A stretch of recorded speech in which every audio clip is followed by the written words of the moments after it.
శాస్త్ర పరిభాషలో డ్రింక్ ఎందుకు చేయకూడదో తెలుసా? బృహస్పతి యొక్క కుమారుడు కచుడు రాక్షసుల గురువైనటువంటి శుక్రాచార్యుల వారి దగ్గరికి విద్యాభ్యాసం కోసం వస్తాడు.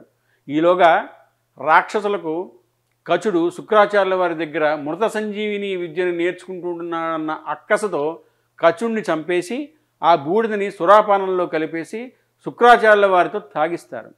ఇది తెలియక శుక్రాచార్యుల వారు తాగేస్తారు. కచుడు బూడిదైపోయి శుక్రాచార్యుల వారి కడుపులో ఉన్నాడు.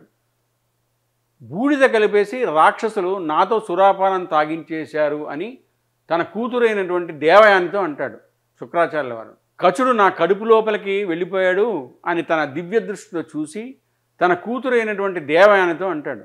సురాపానం అనేటటువంటిది మహాభారత కాలంలో కూడా బ్రాహ్మణులు చేశారు. అప్పుడు శుక్రాచార్యుల వారికి బోధపడక తను ఇప్పుడు నేను ఒక శాపవాక్కు వదిలిపెడుతున్నాను. ఎంత తపస్సు ఉన్నవాడైనా, ఎంత జ్ఞానం ఉన్నవాడైనా, ఎంత భక్తి ఉన్నవాడైనా సురాపానం చేస్తే వెంటనే వాడికి విస్మృతి కలుగుతుంది. వాడు ఏం చేస్తున్నాడో వాడికి అర్థం కాదు, పాపపు పని చేస్తాడు.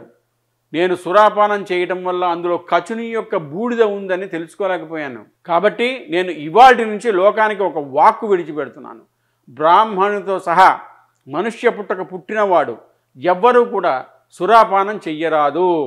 అలా సురాపానం చేస్తే ఘోరాతి ఘోరమైన స్థితిని పొందుగాక అని శాపవాక్కు శుక్రాచార్యుల వారు వదిలిపెట్టారు.